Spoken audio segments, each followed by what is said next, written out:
carrément jàpp nañu Dakar ville yu mel ni Dakar amuñu solo amuñu njëriñ et am nañu yéene am mébét supprimer ville bu mel ni Dakar loolu ba nga ko déggee yow lan moo nekkoon sa première réaction yow lan moo ci sa première kii réaction ak commentaire. bon tout d'abord damay rafetlu débat bi nga xamante ne posé nañ ko parce que gouvernement aussi da yore politique am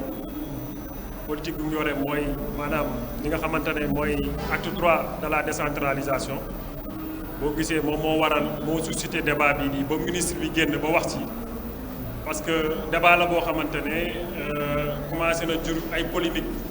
ñii di wax nga xamante ne moo ëmb ville yi ville dafa am ay conditions yi nga xamante ne moo tax ñu teg ville maanaam nee nañ 5 villes yi la maanaam Dakar la Guédiawaye la Pikine la Rufisque ak Thiès 5 villes yooyu moom lañ ne dañ koy supprimer waaye ville dafa am maanaam ay articles yi nga xamante ne ñoo ko lal boo demee ci code des collectivités locales dafa naa ni villes yi teniroon na leen en compte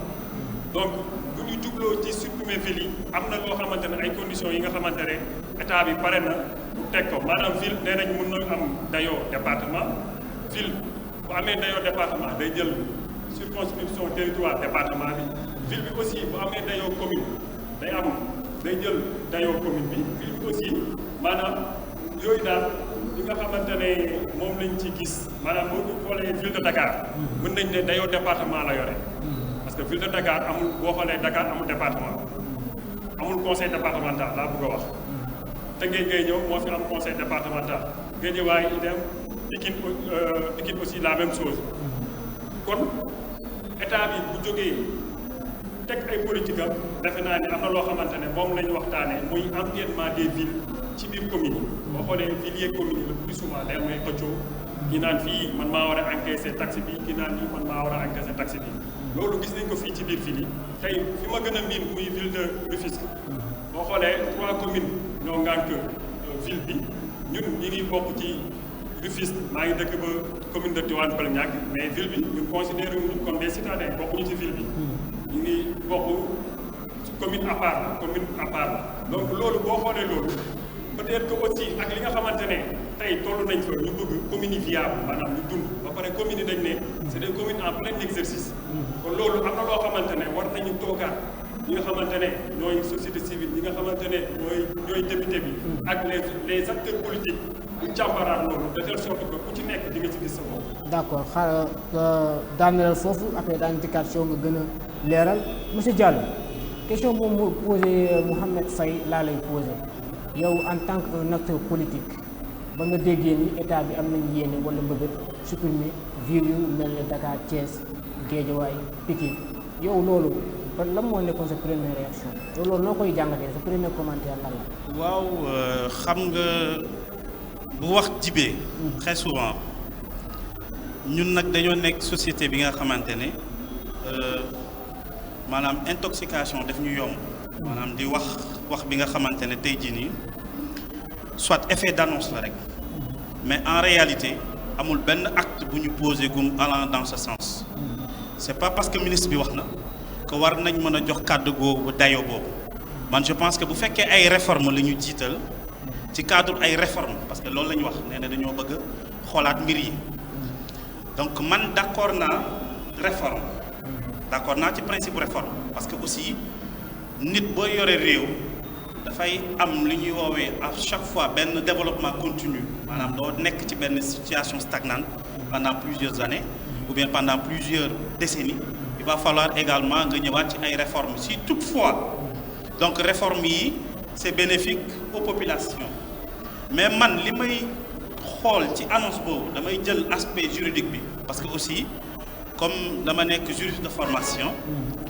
dama gis ne réforme baax na parce que principe moom réforme kenn bañu ko mais balaa ngaa def réforme supprimer ay villes ndax déjà ñoom yeesal nañ code des collectivités locales indi nañ code des collectivités locales bu bees indi nañ acte 3 de la décentralisation man je pense que balaa ñu dugg ci ay supprimer ay villes nga xamante ne priorité la du priorité donc ñoom ñooy définir politique gu nation bi nañ càmbar d'abord nañ évaluer acte 3 de la décentralisation c'est extrêmement important parce que bu ñu évaluer axe 3 de la décentralisation ba ñu rendre les rapports publics nit ñi dinañ mën a xam réellement ban impact la suppression ville yi nar a am jeexital parce que finalité bi loolu rek quoi mu am jeexital ci askan wi c'est-à-dire sur le plan donc administratif yenn dossiers yi mën a gaaw sur le plan découpement territorial yi également ñu xam mairie bu nekk wala ville bu nekk fan mooy sa limite et cetera et cetera et cetera mais je pense bu fekkee càmbara ñu acte 3 de la décentralisation ñu bëgg a indiwaat suppression ville yi donc dafay xaw a nuroo leneen parce que su boobaa da ngay def ay réformes mais en réalité résultat bi nga ci wut doo ko am réforme mu baax na mais nañ évaluer d'abord ce qui l'existant maanaam acte 3 de la décentralisation man fa laa leen gënoon a xaar ñu ne ñu kat comme defoon nañ acte 3 de la décentralisation tey ñu xaw a def bilan bi ñu won leen lu tax ñu bëggoon acte 3 de la décentralisation résultat yii la indi su boobaa bu askan wi gisee seen bopp ci réforme acte 3 de la décentralisation effectivement bu ñu indee suppression ville yi population bi dinañ ci adhérer mais boo évaluer wul loolu nga bëgg indiwaat leneen dafay indi polémique te bu indee polémique très souvent te acteurs politiques yi ñoom dañ ci xaw a aay trop parce que dañoo gis ne te clivage politique boobu souvent dañ ko war a dindi lépp lu jóge ci pouvoir baaxul c'est-à-dire analyse yooyu baaxul c'est-à-dire nañu mën a réfléchir réellement xool lan la population yi soxla mu nekk seen njëriñ sur le plan économique sur le plan social sur le plan environnemental ñu mën a gis seen bopp parce que bu fekkee da ngay def ay réformes parce que ñu ngi leen jiitu defoon nañ ko fi ñu leen jiitu defoon nañ ko foofu donc ci lay daane donc buñ découper administrativement localité yi gis nañ fu mu mujjee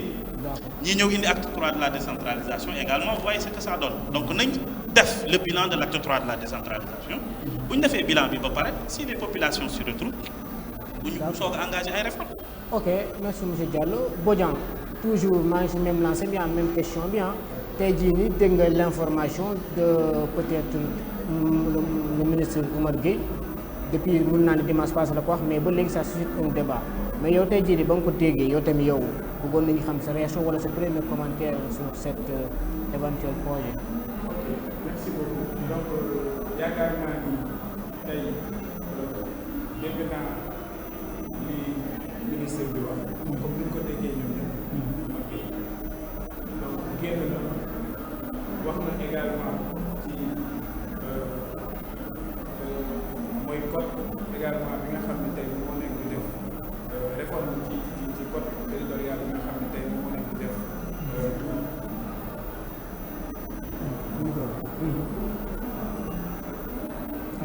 voilà donc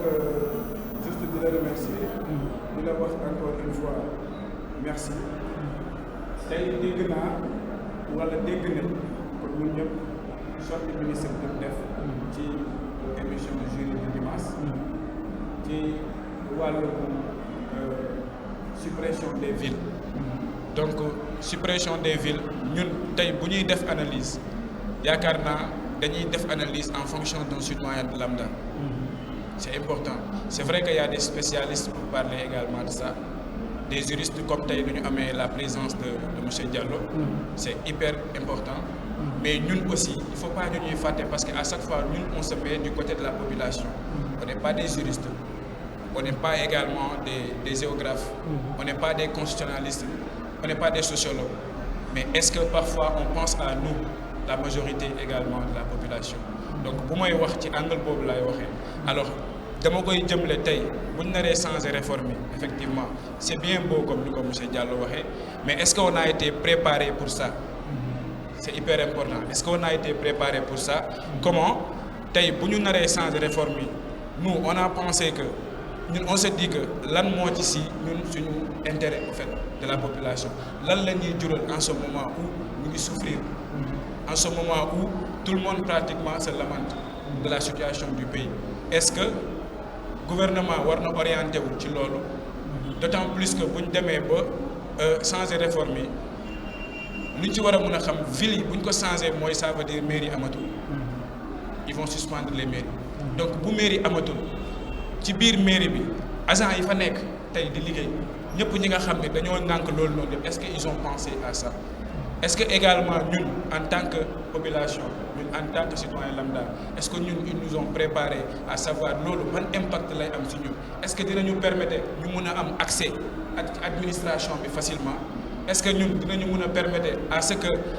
suñuy lijjantee ay papiers ak yooyu mu gën a fluidité bi gën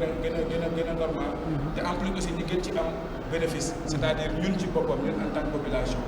gouvernement bi ay réformes baax na c'est bien comme il l'a dit juridiquement mais il faut aussi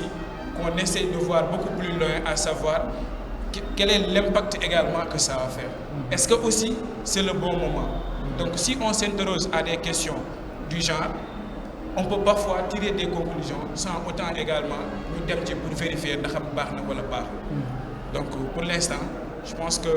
c'était un constat d'abord général, une façon d'aborder le thème. Et après d'écouter également tey ji nga xam ni monsieur Faye nga xam ni moo toog à ma droite et monsieur Diallo après ñu contribuer également ci leur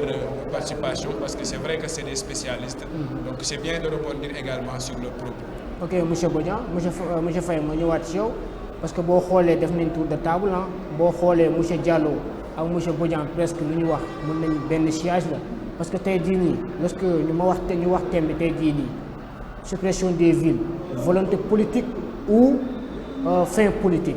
parce que tey jii nii man sama question mooy pour ban fin la quoi tey jii nii le fait que tey jii nii ñu xëy nii rek comme ni ko Diallo waxee le ministre ko xam te c'est pas n'importe qui il est chargé de ça mu ñëw wax ñu ko mais nekkul dañ koy def de mais man est-ce que tey jii nii nekkul dañuy préparer l'opinion la masse pour ñu xam ne éventuellement ñoom li leen bëgg def tey jii nii man sama question maanaam tey jii nii lan moo jar précipitation lan moo tax tey jii nii certes yaa ngi koy défendre lan moo tax tey jii nii gouvernement bi jëluñu maanaam les conclusions de boo xam te ne moom moo tukkee ci acte 3 de la décentralisation waxtaane ko pour ñu gën a dindiku askan bi ñu xamal leen lii buñ ko supprimer lii ndax amal na njëriñ askan bi les questions yi mooy tey jii nii loolu yëpp boo leen ko tënkee tey jii boo leen supprimer ville yooyu ngeen wax supposons ñu supprimer ko mais léegi pour quelle fin politique. waaw defe naa ni ku xam d'abord le ministre Omar Gueye xam ni yàgg naa yore collectivité territoriale lu mel ni Sangalkam depuis 2002 ba léegi moom moo fay maire à part yi que Ablaye Wade yóbbu délégation spéciale à 2 reprises kon kooku booy wax xam naa ni xam na li nga xamante ne mooy code des collectivités territoriales xam na ko leneen li mooy ministre bi dafa annoncé te boo xoolee acte 3 de la décentralisation. par étape la. mais aussi certes ministre bi dafa annoncé mais aussi tamit il faut noter que gouvernement Macky Sall bu ñu gis à chaque fois moom bu bëggee def dara du tëb rek def ko da koy sànni balancer ko noonu bàyyi ko dans l'espace public gars yi di si débattre bu gars yi xawee nooyal mu def bu gars yi dëgëralee mu bàyyi kon est-ce que tey jii nii même si loolu am na est-ce que c'est y a du sérieux dans ça. pour man demeewul noonu xam nga dañ ne woon gars yi dañ doon wax ni le gouvernement de Macky Sall ne communique pas. gars yi loolu lañ wax ba léegi nii boo gisee sax à chaque 15 jours gouvernement bi génn ay 2 ministres 3 ministres ñu communiquer ak population bi li nga xamante ne moom la ñuy def. parce que dañoo nekk ci benn population bi nga xamante ne maanaam sànq monsieur Diallo wax na ko dañuy dem ak benn information boo xam ne maîtriser wuñ ci dara. dañuy dégg tëll rek na damm te loolu dañ ko war di éviter surtout ñun nag ñi nga xamante ne ñooy la nouvelle crème la jeunesse saa bu ñu déggee dara war nañ ko mën a analyser càmbar ko xool lii lan la ñu war a jural ëllëg ni ko monsieur Bodian waxee léegi parce que tey la suppression des villes am na ay avantages kenn du ne du am ay avantages ndax avantages yooyu noonu dina am jeexital ci population bi la ñuy xool comme ni nga ko wax économiquement socialement politiquement dafa war a am jeexital tey su fekkee ne la suppression des villes amul jeexital ci population amul sens jàpp naa ni gouvernement bi politique bii muy mëne pour la suppression des villes c'est pour ñu dooleel les communes te commune defe naa ni moo gën a jege population que ville tey exemple bi ma joxoon sànq moom laay joxewaat par exemple ñun considéré wuñu comme dañoo bokk ci ville de Rufisque te pourtant ñu ngi ci territoire département de Rufisque commune lañ am à part lépp luy xew ci ville bi duñu ci boole kon tey ñun bu ñu wàññee doolee commune bi doolee ville bi maanaam patente bañ doon fay mu jógee ci suñu commune par exemple dem ci ville bi di si bénéficié wu tey ñu delloo ko waat commune bi dina gën a am doole te tamit leneen am na ci mooy que ni li ñuy wax les emplois dafa naa ni employé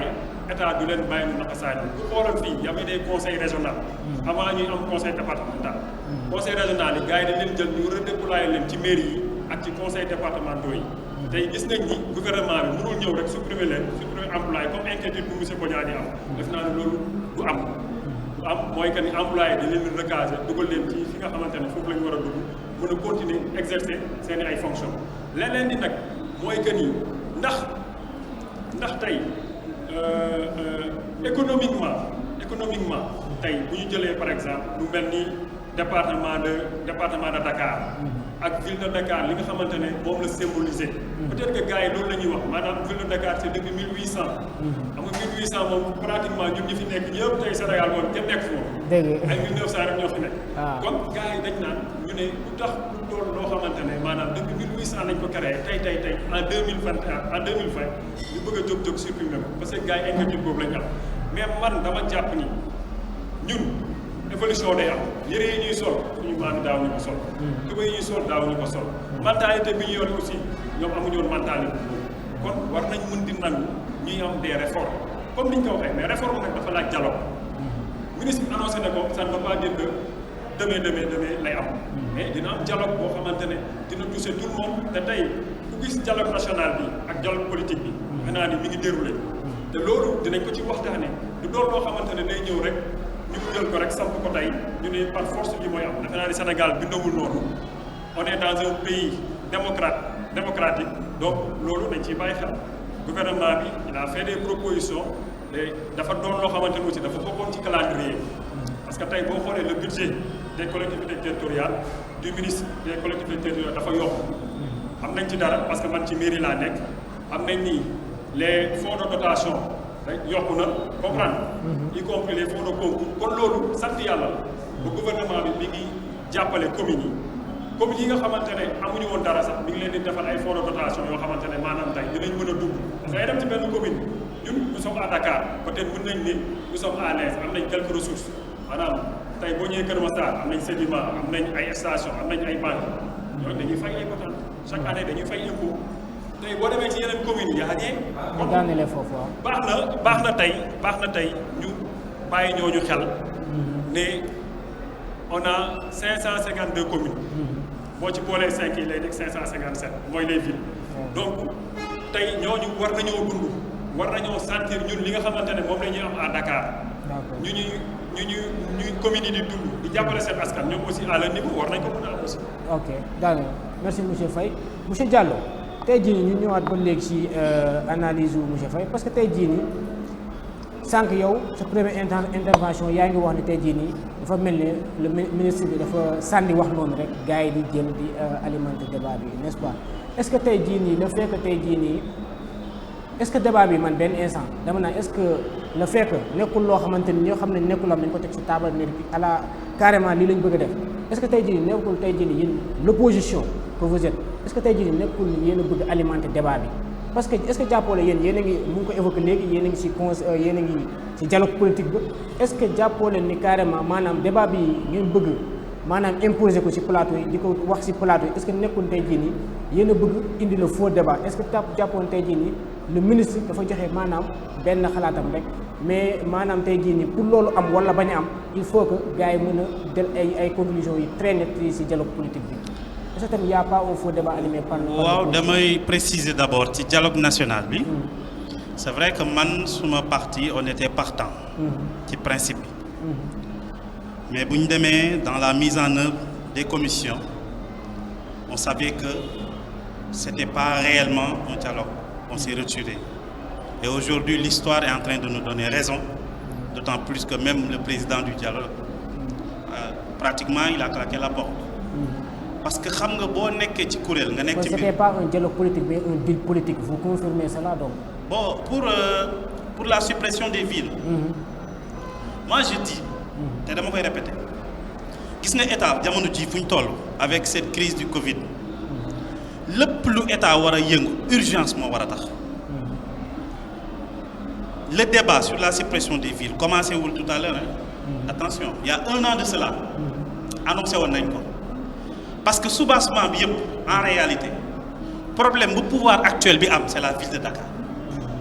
ville de Dakar moo nekk seen problème pourquoi ñu xaar ba moment bii ñu réchauffé waat parce que très souvent dama mës a toog ak benn homme politique ku mag yàlla na ko yàlla yërëm te xare ba àjjana bu ñuy def suñuy mémoire ñëw di ko laaj mais yéen politique ban gis-gis ngeen am mu ne politique li ngay wax doo ko def te li ngay def doo ko wax c'est-à-dire très souvent c'est la communication politique qui est un peu comme ça dafay xaw a ambigu parfois dañuy jeter benn idée xool la réaction des populations est-ce que naka donc ce qui veut dire que ñun opposition dañoo gis ne ñoom seen objectif principal c'est la ville de Dakar parce que lu tax ñu xaar ba moment bii parce que ministre Omar Gueye c'est vrai que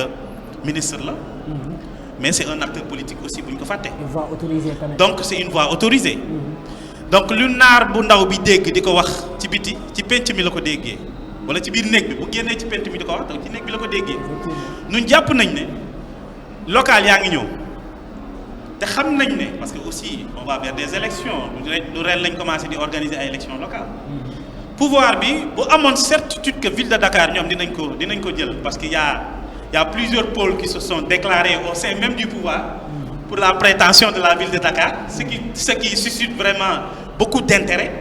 parce que même ñoom seen biir il y a plusieurs personnes qui se sont déclarées pour la ville de Dakar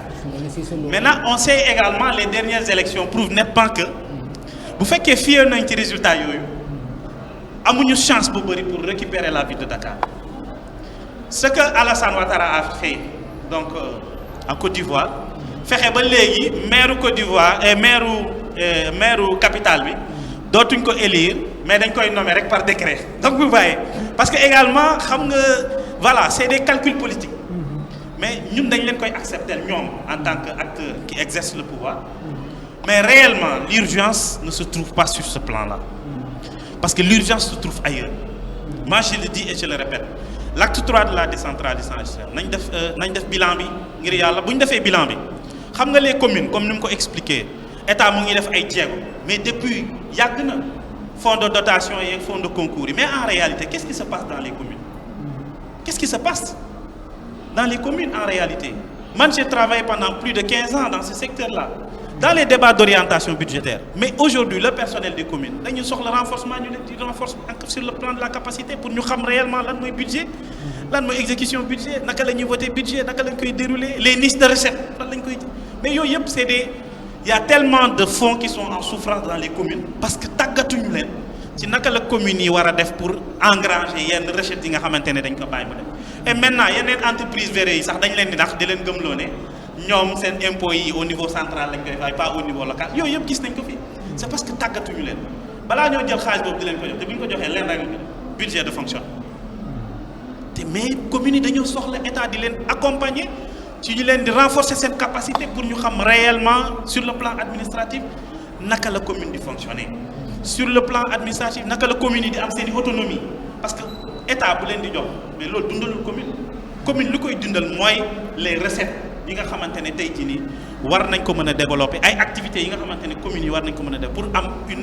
une autonomie financière bu leen di permettre ñu mën a dérouler seen activité donc le débat ça se trouve pas au niveau de l'opposition ñun lu ñu wax c'est très clair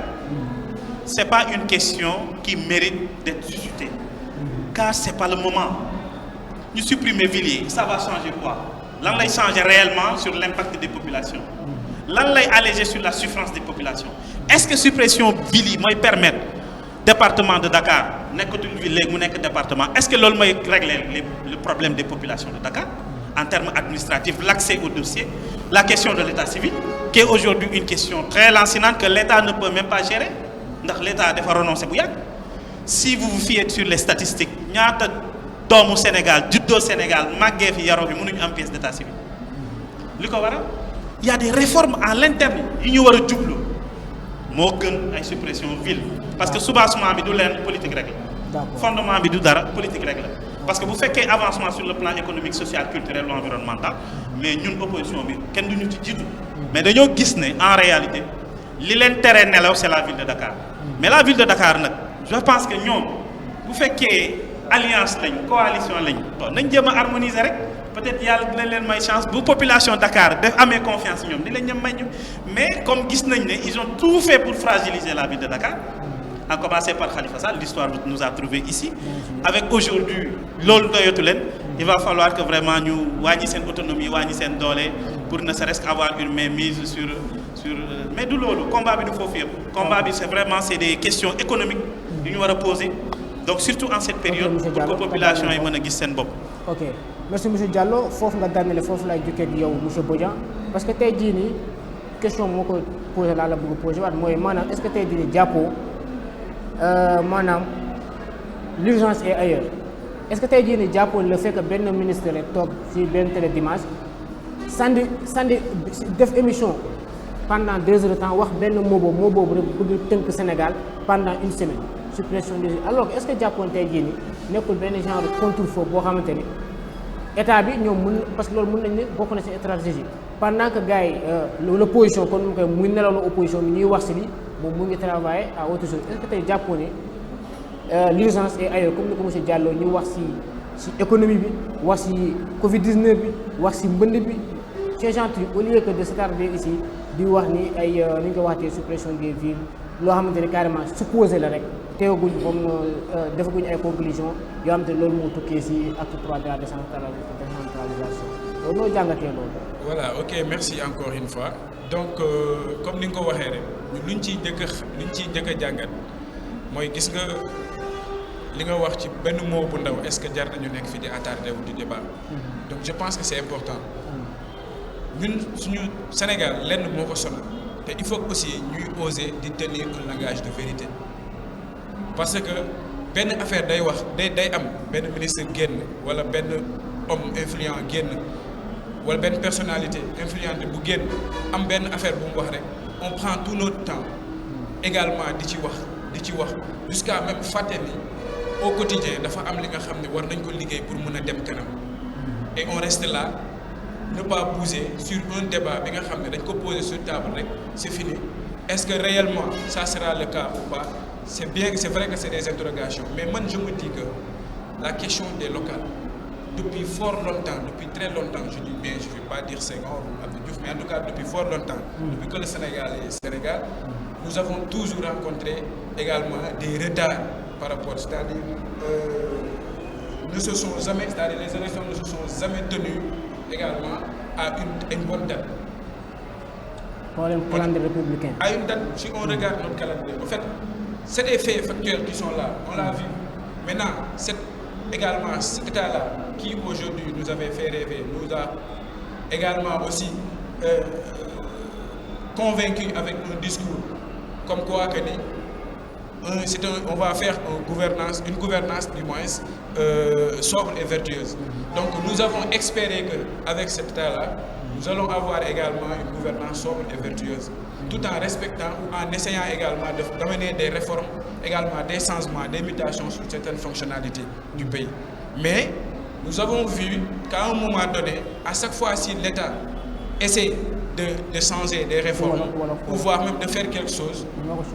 il le fait, nous, selon nos analyses, au mauvais moment à chaque fois. Au mauvais moment, pour rejoindre votre question, c'est quoi? C'est qu'il y a d'autres urgences que nous jugeons nécessaires, que l'État doit s'impliquer sur ça beaucoup plus que de rester également sur des choses qui devaient normalement se discuter au préalable en amont. Comme pourquoi? Parce que je pense qu'avec le dialogue politique, baal ma nga wax ma loolu si wolof mu gën a leer comme ça suñu nijaay yeeg suñu yaay yeeg gën ñoo mën a comprendre. ci dialogue politique bi. je pense que ça devait également faire l'objet d'un débat. est-ce que ça a été l'objet d'un débat? parce que bu ñaa xam naa ni moom bëgg nga français bi trop mais bala nga waxal ma ko si wolof. comme suñu yaay beeg suñu nijaay beeg tànn beeg si gàlle mënuñoo comprendre. ci li ñu xalaat tey li nga xam ne mooy lëmbee réew mi ñu siy wax mooy code également des collectivités territoriales bi ñuy wax ni ci changement ou réforme yi. man je pense que dëkk bi am na fu mu toll foo xam ne nit ñëpp waruñ nekk di wax ci li nga xam ne jëmalewuñu kanam. d'accord am na ñu ko wax bañ koy wax est-ce que moment bi ñu ko waxee bu baax bi la am déet est-ce que fu mu ne nii ñun loolu la ñuy xaar ci ñoom am déet yaakaar naa ne ñun tey bu ñu defee analyse en tant que citoyen lambda en tant que ñi nga xam ne tey ñun duñu ay spécialistes également nekkuñ ci gouvernement bi du ma ne nekkuñ ci kujje bi également ci opposition bi. mais ñun. mun nañ taxawaayu société civile taxawaayu société civile mooy def nekkuma fii mais ñan laa nekkal mooy ñi nga xam ne seen baat mënut a jóg ci kaw mooy ñi nga xam ne tey ñoo fi ëpp waaye xamuñu fu ñuy également waxee seen i soxla wala fu ñuy ñaxtoo ñun tey yaakaar naa suñu position foofu la nekk moo tax tax bu may intervenir moi j'interviens dans les deux parties c'est bien la vision de l'État de vouloir changer les choses bëgg a yóbbu nit ñi ci beneen secteur ci beneen niveau de développement mais je pense que au préalable il faut également cultiver la base changer également l'idéologie changer la façon de faire et également répondre aux besoins yi nga xam ne tey mooy lan mooy bu ñu nee éducation bi je pense que c'est une nécessité état war na ci gën a gaaw a investir que di ci nekk fii di pronosté wu ci loo xam ne amul njëriñ gis nañ aussi le cas de l'immigration je pense que chômage bi tey Sénégal fu mu toll état waroon na poser également les débats sur table li nga xam ne ça a parlé également ci vague bi nga gis ni xale yi di jël gaal gi di dugg ñi di fa ndeysaan di fa ñàkk seen bakkan ñu ngi leen di jaale de passage je pense que ñun état tey ci loolu la waroon nekk def benn politique également de jeunesse boo xam ne ça va maintenir la jeunesse sénégalaise et que nit ñi ku ci nekk fi nga nekk nga mën a sentir yaa ngi sa biir dëkk bañ a dem feneen toog fi ngir mën a liggéeyal sa réew. merci monsieur Bodian ok juste di fàttali mbokku téléspectateur la Proxi TV ñu ngi jot message yeeg kii di leen fàttali aussi tamit mën ngeen ñu suivre en direct si plateforme suñu ay plateforme digitale yu si mel ne YouTube bi Proxi TV en même temps si suñu page Facebook mun ngeen réaction foofu maa ngi fi ay appels yi mais xam naa di ñàkk waa Régis daal leen tafal numéro yi si boo leen bëggee bokk si waxtaan bi parce que dañu ne Noël à proximité dina yël kon nag boo leen mënul jot si en direct rek mun ngeen bind seen ay commentaires wala sûrement boo leen amee ay questions si plateforme Facebook bi wala YouTube bi après daañu jàllale seen question ok monsieur Faye ma ñëw si yow parce que boo xoolee thème bi dama ko tënk quand je dis la suppression des villes volonté politique ou fin politique sànq daa mel ni monsieur Diallo saa ñëw na si fin politique parce que ñun dañoo seetlu depuis 2012 ngeen jël pouvoir bi maanaam yéen seen leader wala seen parti musul neexoo ak waa Dakar élection yoo leen mënti dem Dakar day voter contre vous léegi nag ñu jàpp nag konke en politique boo parce que am na lu ñu leen di jàngal en politique yéen boo jéemee ba jéem il faut nga indi voie juridique parce que am na ñoo xamante ne saa spécial dañu ne acte 3 de la décentralisation bii ngeen teg à chaque fois dangeen siy boole ay yoo xamante ne ay luuxoor yoo xamante ne dëgg sax la pour écarter des adversaires politiques wala nangam sànq wala genre yu demee noonu mu mel ni sénégalais yu bëri sénégalais lambda beeg suñu yaay bu nekk si mbedd beeg étudiant beeg jaaykatu café beeg buñ ko waxee rek tey jii nii dañoo am mbébét supprimer ville bu mel ne Dakar ñun dañuy jàpp ni maanaam tey jii nii Khalifa Sall moo tax en fait consensus politique bu ngeen xam ak am ak Khalifa Sall te tey jii nii y a des sondages qui disent que tey jii nii boo leen demoon élection locale l'opposition va gagner Dakar léegi nag tey jii nii dañ leen jàpp ni loolu du bénéfique pour yéen parce que boo xoolee problème bu mel nii amoon na fi parce que déjà yéen évoqué ngeen fi waxoo ngeen fi lu fi mel ni jox Dakar benn statut spécial nga xam ne maire de Dakar dañ koy nommer par décret tey jii nii loolu daf ñu joxe ngeen débat boobu ngeen ni débat boobu il paraît que population bi adhéré wuñ ci léegi ngeen bëgg def dindi maanaam suppression de la ville de Dakar est-ce que tey jii nii carrément lii du volonté politique mais fin politique la maanaam c'est un acte politique mais pas nekkul loo xam te ne dañ ko def ngir askan wi wala dañ ko def ngir loo xam te ne day gën a yombal dem beeg dikk bi wala day gën a yombal dëkkuwaayu askan bi rawatina waa daal est-ce que jàppoon nga ni c'est votre longue histoire avec Khalifa Sall. waaw dafa naa affaire bi mënu ma ne fin politique la parce que loo xam ne dafa guñ ko mënu ma ne fin politique la mais mën naa ne volonté politique la maanaam volonté mooy loo xamante ne maanaam da nga koy mëbët pour def ko te bu ñu fàtte ni aussi capitale yi boo xoolee pratiquement partout dans le monde ñi nga xamante ne ñooy nekk au pouvoir le plus souvent du ñu gagner seen capitale loolu moom le constat est unanime. léegi c'est le constat mais est-ce que tey jii votre leader nangu na d'accord loolu quoi parce que depuis en 2012 léegi ma ñëw mu posé ay actes yoo xamante ne mooy loolu xaw na xatal waa Dakar trop. xam nga ville de Dakar foog ñu wax lan moo composé ville de Dakar. xam nga ville de Dakar dem na ba Cambérène. ville de Dakar boo jógee Dakar Plateau. kon moo fa nekk le ministre Ndoye moo fa nekk. oui Ndoye monsieur kooku il est dans la mouvance présidentielle mi ngi ci. maanaam mi ngi ci gouvernement bi. nga dem fu gën a am doole muy les Parcelles Assainies. poids bu garaaw la yore. ci biir électorat wu Dakar bi. foofu boo demee kan moo fa nekk Moussa Sy moo fa nekk. mi ngi ci au pouvoir mais yooyu tamit est-ce que yooyu tamit. kon tey doole ba nga xamante ne est-ce que ces villes là se mesurent. maa ngi ñëw mun nañ leen comprendre li ñu boo leen tegee ci balance bi maanaam ville de Dakar lu mu mën a def poids électoral am ak lu mu mën a apporter est-ce que ville yooyu tamit mën nañu moom laa lay apporter. expliquer nii c'est-à-dire ville de Dakar c'est pas Dakar Plateau rek. Yoff yeneen communes yëpp ñoo ko composé. te boo xoolee conseil yi nga xamante ne Moussa Sy c'est le premier actuellement c'est le premier adjoint de Soham El Wardini le maire de Dakar. kon Moussa Sy moom mooy maire Parcelles Assainies. conseil yooyu ñoom ñoo composé ville de Dakar moo tax ville de Dakar bu ñu ko jàpp nii rek en terme d'électorat ville de Dakar mi ngi yem biir Dakar yemul biir Dakar dafa large moom laa lay wax léegi ñëw na ba Cambérène parce que Cambérène la jógee dem nii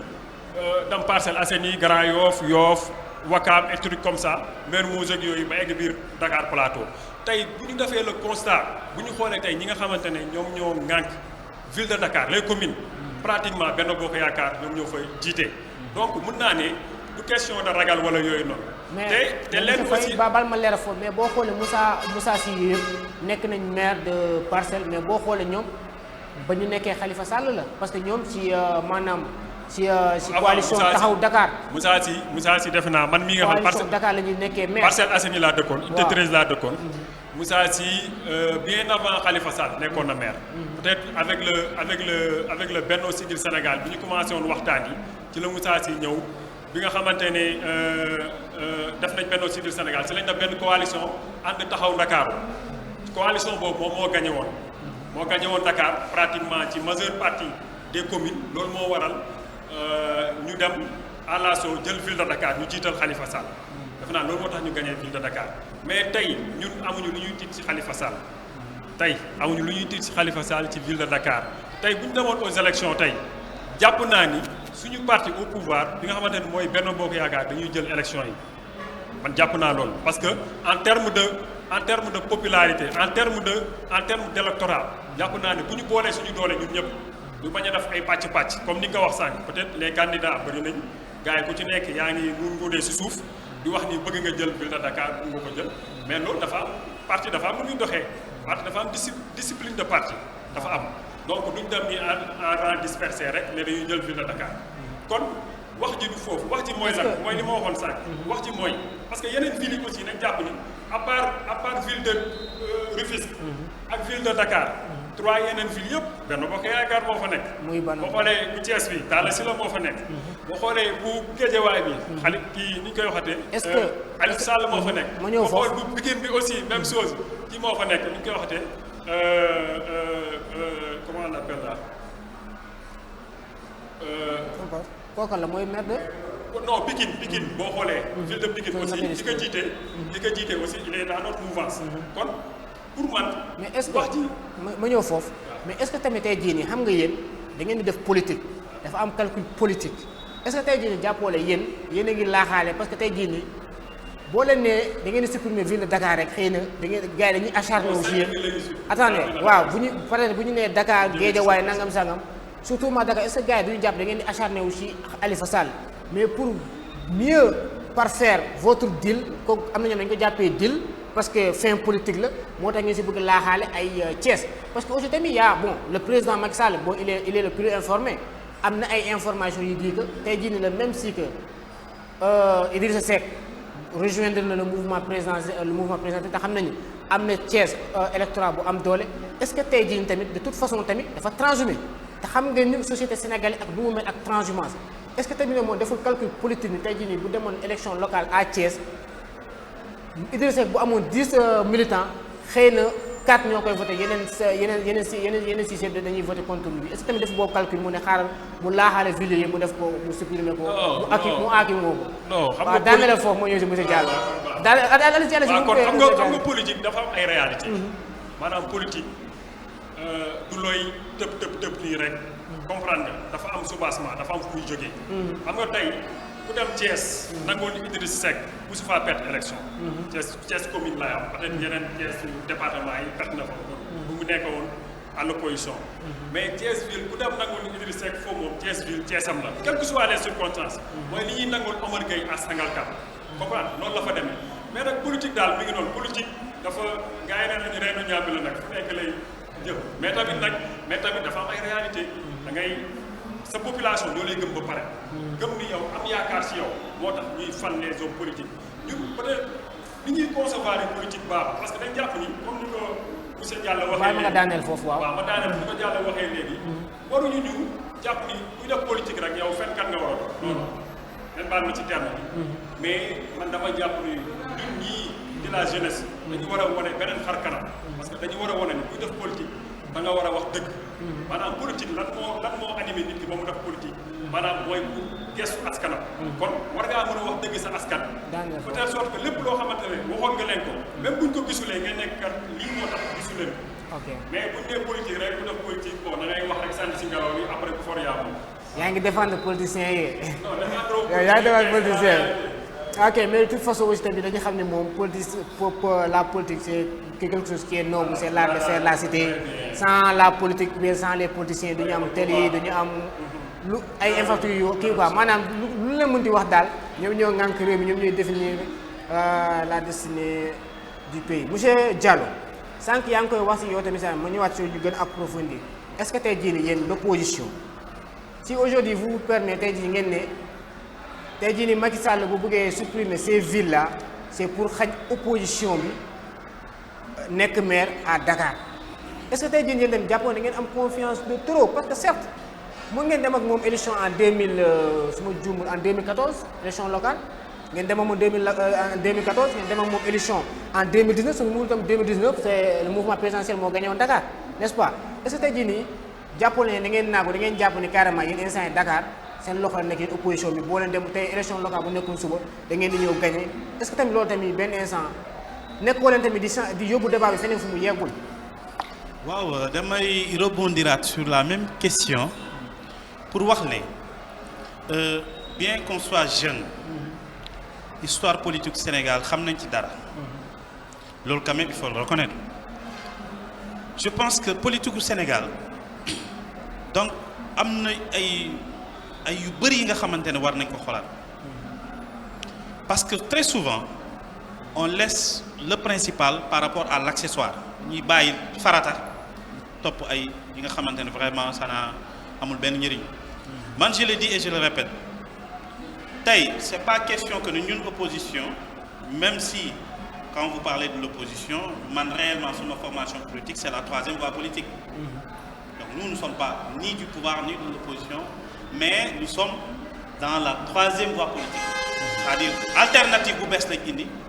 bi nga xamante ne ànduñu pouvoir bi ànduñu opposition am nañ démarche bu bees ndax dañoo jël nit def ko suñu question centrale à travers le respect des droits humains ñun doomi aadama moo ñu soxla est-ce que vous comprenez ce qui veut dire que élection locale yi monsieur Faye wax na ko nee na déjà cité na ay communes yi nga xamante ne maire yi ci ñoom la nekk heureusement am nga réflexe ne ko ñooñu après la ñu rejoindre loolu yëpp du problème luy problème bi mooy acteurs politiques yi souvent bu ñuy def seeni calcul politicien dañuy xaw a fàtte le citoyen c'est-à-dire l'électeur dañ koy fàtte te gis nga électeurs yi ñoom ñoo gën a xam même yenn acteurs yi qui représentent 3% de la population ñoom ñoo leen gën a xam lan lañ soxla pour seeni jàmm seeni sécurité seeni environnement seeni économie ak seeni social nañ ko sóoraale bu baax parce que élection locale question locale la vous voyez ce que je veux dire ñun ville de Dakar parce que li njëkkoon a yëkkati question nee naa question bi dañ ko réchauffé waat rek dañoo tàngalaat ceeb mais njëkkoon nañ ko annoncé moment boobu waxuñu woon dañuy supprimer 5 villes yi. waaw li ñu waxoon mooy ville de Dakar lañ suscité woon ñu ne jël ngeen Khalifa tëj ngeen nangam def ngeen di léegi ngeen bëgg a jëlaat ville bi naan par décret ngeen koy. et question boobu lañ njëkk a soulevé léegi peut-être comme amuñu retour d'information bu baax ils ont changé de cap pour indiwaat léegi nañ ci boole yeneen ak yeneen pour ñu bañ a wan que ne bon ville de Dakar rek moo ñu soxal c'est-à-dire en réalité enjeu ville de Dakar mooy lan c'est-à-dire cette question bi foofu la nekk. luy enjeu bi. enjeu ville de Dakar mooy rappelé na ko nee na benn pouvoir gañewul capitale mais loolu peut-être c'est méconnaître un peu l'histoire politique du Sénégal. Très rapidement donc waaye la majorité c'est-à-dire waa ma daaneel rapidement c'est que capitale boo xoolee sur le choix des électeurs ñoom ñoo gën a exigeant ci critère choix électeur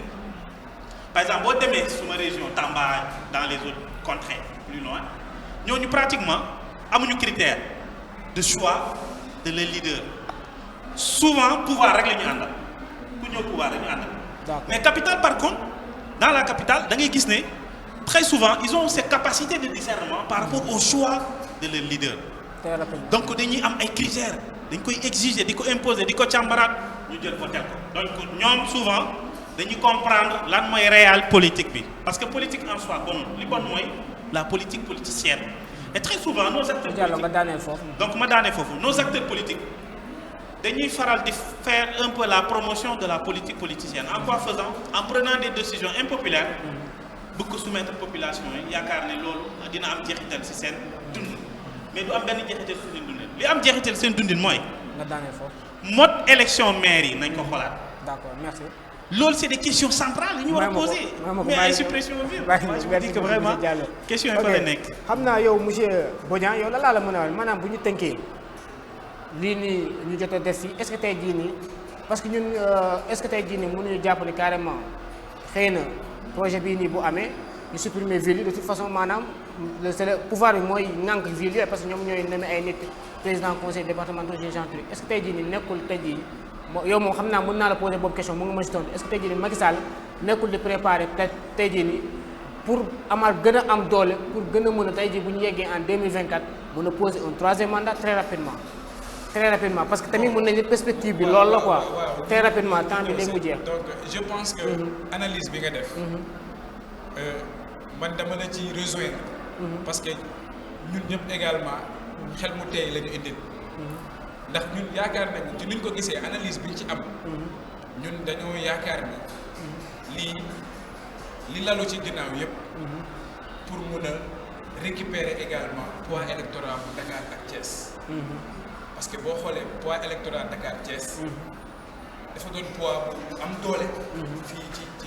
Sénégal donc ville bu mel ni Dakar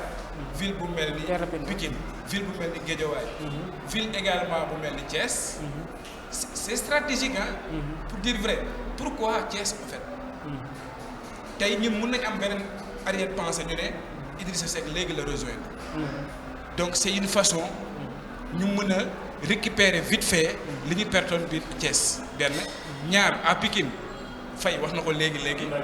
voilà Timbo Abdoulaye Timbo muy fa mu koy gérer tey boo jógee Pikine dem également Guédiawaye pareillement nga dem mairie Dakar bi nga xam ni moo indi problème bi parce que lu tax si on fait allusion à benn yàggul rek daaw ñoom seen idéologie c'était quoi dem nañ ba le chef de l'État ci boppam demoon ne day également nommer le maire par un décret c'est xoolal loolu rek par un décret wax ji bëri mu bàyyi ñu ñëwaat ci biir mu utaat beneen stratégie bu ñuy teg en place donc ñun analyse bu ñu ci mën a am mooy franchement parler lii xel teey na ci moo tax ñun pour ñun war nañ nekk ci yeneen yu gën a am urgence que vraiment di dugg ci ay géopolitique yoo xam ne c'est autre chose. ok voilà xam naa lu ñu cëraloon ci waxtu mu ngi jeex ñu ma koy signaler rési mais du ñàkk aussi tamit daañu laal deuxième point moom xam naa moom vite fait la rek parce que seetlu nañ ñu ngi ci corona ñu ngi ci mbas bi ba léegi waa Kër Docteur à chaque fois ñu ngi ñuy génneel communiqué yi ñu ngi ñuy xamal daal ñu ngi ci deuxième vague corona bi parce que gisoon nañu ay jamono mbas bi xawoon na wàññeeku tuuti mais maintenant xaw na jël ampleur kaay gënati na yokk communautaire yeeg ñoom seen mais aussi tamit ñu ne yaa benn en tout cas daal am nañu mu mel ne trouvé nañu vaccin mu mel ne trouvé nañu vaccin te vaccin peut-être projet bi 2021 la war nañu ko dugal mu mel nag ndaw Afrique wala ndaw Sénégal ñu bëri boo leen tàllee micro ñoom dañoo contre vaccin boobu noonu monsieur Faye très rapidement parce que lu ñu tëral si waxtu mu ngi jeex des tour de table si loolu la moo ci sa xalaat. waaw corona bi tout d'abord damay féliciter gouvernement bi ci effort yu muy def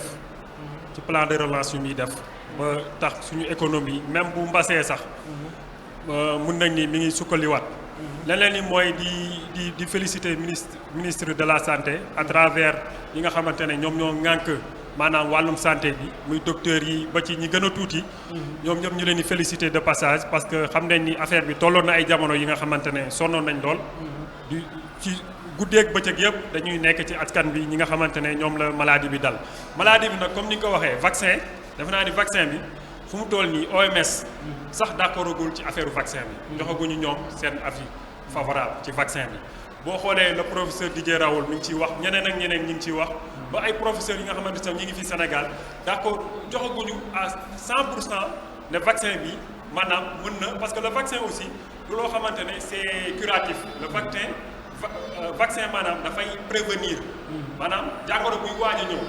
comme ni ñuy vacciner fii ay vitamine A ak ay yooyu noonu ay tuberculose ak yooyu noonu suñu doom yi vaccin loolu lay jëriñ maanaam bu duggee sa yaram dafay jël ni ëllëg maladie bii bu ñëwee mu mën a xeex ak vaccin boobu mën a xeex ak xeetu jàngoro boobu loolu moo tax ñu def vaccin mais comme que nag le vaccin n'est pas à 100% pratiquement dans le monde ñëpp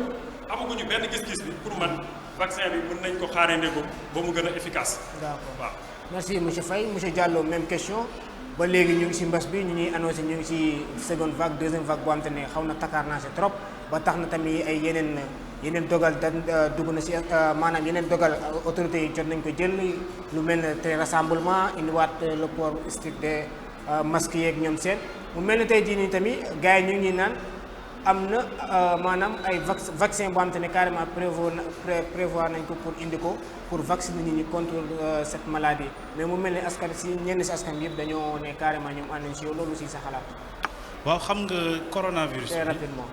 dafa nekk mbas bu lëmbee àdduna bi donc du Sénégal kese c'est vrai ni ko fay waxee gouvernement bi def na ay effort def na ci ay jéego donc ñoo ngi leen ci féliciter te loolu aussi seen devoir la hein.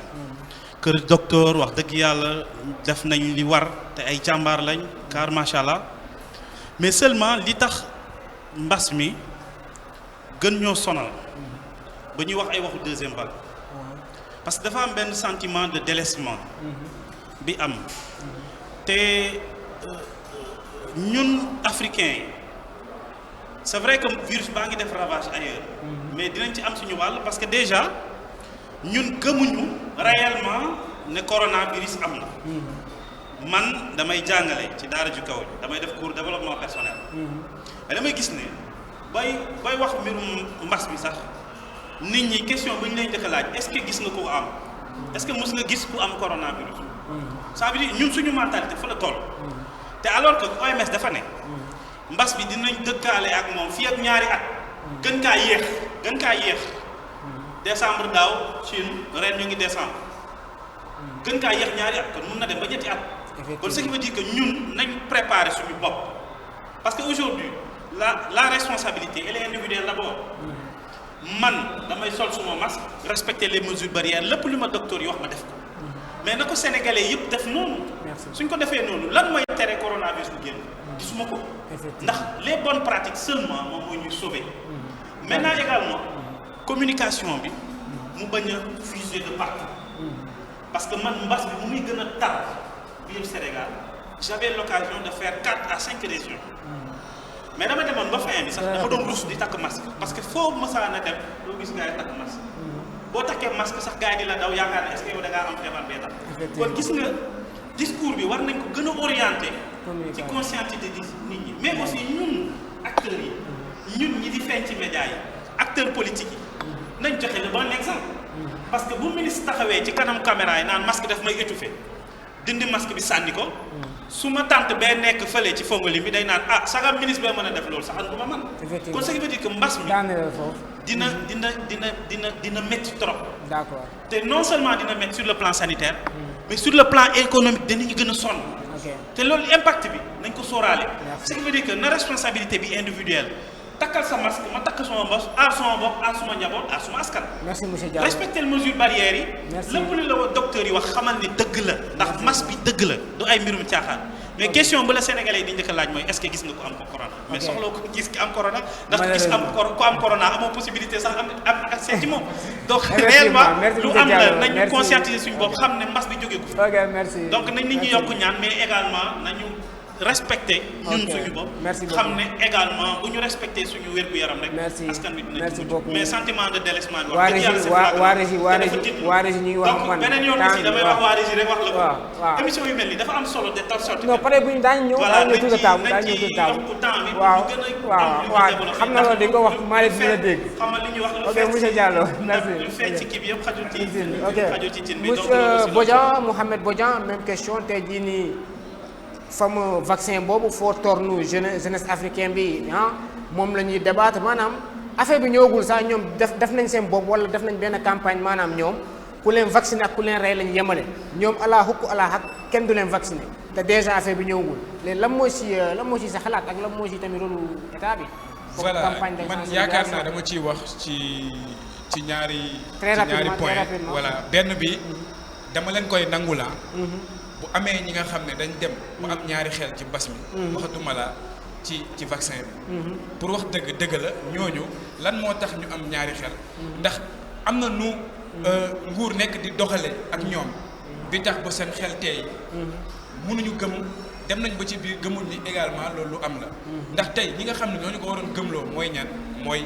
nguur gi nga xam ne tey moom moo am doole bi nga xam ne moo war a protéger sa population. ba pare bu koy protéger dafa war a am loo xam ne da koy exercer ci kaw population. mais bu koy exercer yaakaar naa moom moo ko war a jëkk exercer ba pare. bu ko defee ñi nga xam ne ñoom nga koy jàngal wala ñoom nga koy won mën ko gis ci yow mën ko roy dem ci. te fu beneen point bi ma la wax mooy tey état c'est vrai que mu ngi def ay effort mu ngi def ay effort depuis début mu ngi def ay effort. gis nañ aussi yeneen secteurs yi ak yeneen acteurs yi ni nekk ci jàppee également ci combat bi tey force Covid 19 gis nañ ni mu demee woon ñëpp si jàppoon. alors en ce moment est-ce que war nañ mën a délaisser wu parce que gëmuñu ko je pense que non. ci benn côté ñun dañoo war a mën a tey respecter lu autorité sanitaire yi nga xam ne li ñuy édicté ñu def ko mooy lan nañu aar suñu bopp aar suñu njaboot te ci loolu noonu dañu war a respecter les mesures barrières. merci beaucoup loolu laa amoon lu may wax. merci beaucoup monsieur Bodian comme ni ko monsieur Diallo waaye xam naa lu dul si nag moom xayu si ne ca temps ba xaw a cëkk xaw a gàtt lool mais xam naa prochaine fois daañu ko gën a yaatal comme ça xam-xam bi gën a yaatu waxtaan bi gën a yaatu. parce que aussi tamit lii mooy Sénégal yi foo ñuy waxtaan xam-xam di génn après ku nekk nag xool lu la gën a si wax bi rek nga jël jëriñoo ko quoi léegi si kaw loolu monsieur Faye ma lay kontaanee bu baax di la jaajëfee si teewlu bu nga teewlu émission bi nga bàyyi say activité yëpp ñëw fekkee émission bi ñu si jaajëf di la wax nga def sa mot de la fin. waaw kon Malcolm damay dellu di la gërëm di gërëm waa ñi nga xamante ne ñoom ñoo yore Proxi TV à travers le directeur ba si suuf di sant aussi sama co-débatteurs yi di monsieur Diallo ak monsieur Bodian débat bi defe naa ni am na solo waaye comme ni ñu ko waxee rek lépp mu ngi ñu ko wax tey parce que loo xamante ni 1h30 de temps la bëriwul am na yu bëri question yu bëri wax mënoon nañ ko fi développé waaye beneen yoon am na di santaat di gërëm ñi nga xamante ne ñëpp ñoo ñuy seetaan. ok merci monsieur Diallo très rapidement pour 2 secondes ñu ngi may signaler temps bi jeex na tàkk li dañ ma may. waaw di sant di gërëm ñëpp franchement donc débat bu am solo la. thème yi ñuy développé aussi am na solo. comme déjà xam naa yow yaay nekk porte-parole ñi fi toog tey. régie bi beneen yoon. suñ mënee am benn tribune bu gën a yaatu. ak waxtu yu gën a yaatu dinañ mën a gën a développé ndax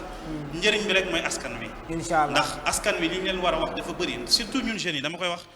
démocratie lañ nekk gis nga ñun suñu biir ëllëgu Sénégal suñu loxo lañ nekk nañ liggéey par rapport à la prétention au pouvoir et dans l'exercice du pouvoir bu ñu fa eggee également nañ waslu àq ci par rapport ak askan wi nañu am yërmande ci ñoom surtout également donc ci jeunes yi nga xamante ne nañ am espoir ne xam ne bés dina ñëw yàllaa ngi fi te Sénégal yàgg-yàgg incha allah dinañ ko génnee ci coono bi ci ndóol bi ci volonté jeunes yi nga xamante ne ñoom ñoo ko ngànk di leen sant di leen gërëm bu baax di gërëm waa Proxi TV di gërëm suma co-débatteur di la gërëm yow di la sant vraiment ci initiative bi nga am donc di xaar aussi yeneen invitation ci yeneen plateau ci yeneen thème incha allah pour ñu mën a joxe suñu xam-xam bu ndaw bu ñu yàlla cërale au bénéfice des populations jërëjëf. monsieur Bodian 2 secondes yow moom xam naa moom mën naa jàng ak yow ba. tu as 2 ou non 3 secondes nga tàggoo nga nuyoo ñetti waaw kër lépp dëgg yow. tout d'abord donc di am mbégte ak kontaante vraiment di remercier monsieur Faye ak monsieur Diallo di am kontaante lu bari di partager plateau bi ak ñoom di si jàng ci nag lu bari tamit jàng ci lu bari di la remercier yow tamit di remercier directeur kër gi. depuis ci kaw ba ci suuf donc di remercier ñëpp di leen sant di leen gërëm liggéey bi rafet na waa Kër Massar gërëm nañ leen sant nañ leen gis nañ proximité bi ngeen woote gis nañ ko gis nañ ni ngeen jege population massaroise bi donc ñu ngeen di jaajëfal di leen remercier encore une fois yow ma lay sant di la gërëm mais aussi mënuma daanay fa nga may ma benn seconde sax bu ndaw mooy lan tey suñu jeunesse man Kër Massar laa koy tàmbalee ñun ay jeunes lañ dañoo war a gëm également suñu Kër Massar gëm également suñu dëkk bañ a dem di wuti feneen nañ fi toog jaayante ko fi yàlla baax na incha allahu rabbi Sénégal dina dem te kenn waru koo yóbbu ñun ñoo ko war a yóbbu donc nañ fi toog. ok nekkal suñu dëkk incha allah. merci beaucoup monsieur Bodian yaakaar naa message boobu am na solo trop trop trop te jeunes yi jotoon egg na si ñoom te yaakaar naa dañ ko dégg